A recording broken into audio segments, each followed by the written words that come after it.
Raider 150 Fi. Update lang tayo sa magiging presyo ng PMS. PMS ha, every 16K odo. Ngayong 2026. Kasi yung last video natin na ganitong PMS last year pa eh.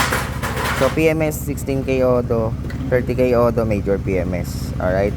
Ito yung gagawin sa PMS. Papakita namin sa inyo. Kalas yung tangke. Throttle body cleaning. Nakita nyo dumi. Tignan natin yung loob. Ilang odo na to? 20. Ayan. At least yung mga nagpupunta kasi dito guys, natututo rin sila kung ano yung mga tamang maintenance sa mga motor nila. Marami silang napupulot na aral pagdating sa motor bago sila lumabas dito sa gate namin. So yung mga first timer yan, alam nila yan. Tsaka yung ibang mga naging suki namin dito, alam nila yan kung ano yung mga natututunan nila, kung paano pahalagahan, ingatan at i-maintenance ang mga mahal nilang motor. Ayan, ito yung pila natin Okay, Tuesday. Ano-ano ba yung mga kailangan natin pyesa? Air filter, fuel filter yung nasa loob ng tangke. Ayan yung tangke. Fuel filter, spark plug. Tapos yun naman lilinisin is throttle body lang. Wala na iba, yun lang. Magiging additional lang yung mas makikita pa ng ating mechanic. Yung mga makikita pa na kailangan palitan. Kasi yung PMS, hindi lang siya basta gagawin yun. I-check din lahat. Suspension, functions, braking system, ilaw, at kung ano-ano pa. Yan ang PMS. Preventive maintenance schedule. Kaya siya schedule, 16K odo, major PMS, 30K odo. Sinasama na yung clutch side. Then, 50K refresh. 50K refresh, okay? Ito yung air filter niya. Mapapansin nyo, siksik na yung dumi dyan na taligabok. Iwasan nyo rin gumamit ng peke nito dahil hindi siya nakaka-filter talaga at di kumakapit yung dumi.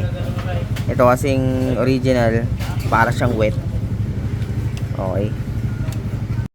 Okay, ito yung mga papalitan. Ito yung bagong spark plug. Ayan.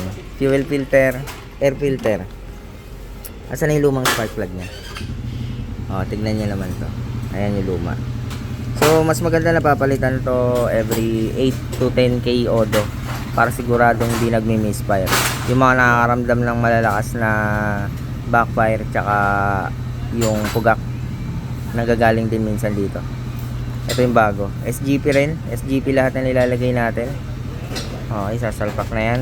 Tapos ito yung air filter. Kita nyo para siyang wet. Ito talagang nakakasala. Ayan. Yung mga fake kasi nito guys, hindi siya dumudumi kung mapapansin nyo. Dahil hindi niya nasasala.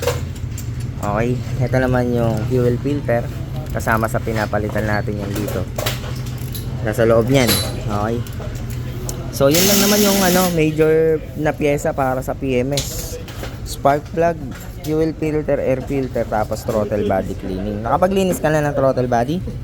Okay na? Alright. Ganun lang, simple lang. Throttle body cleaning. Then, after nun, i-check natin is condition ng chain set. Ayan, mukhang okay naman. Papalitan na ni sir. Ayun. Pero goods pa to Gusto lang magpalit, mag-upgrade. Then, mga braking system, clutch, kung kamusta. Preno, kung kamusta. Tapos mga ilaw. Ganun tayo mag-PMS. Okay. Ang estimate na lang na may bibigay ko sa inyo kasi hindi natin masabi kung alin yung papalitan Nasa 1.6 to 2K. So mga nag-PPM sa amin kung magkano yung PMS.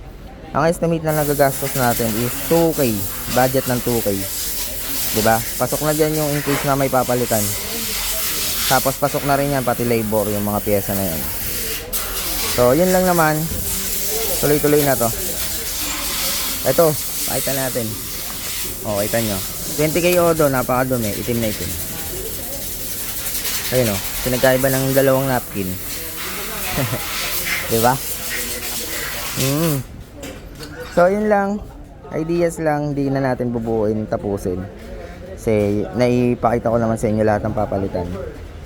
Okay, para tuloy-tuloy na rin yung mechanic makapag-focus.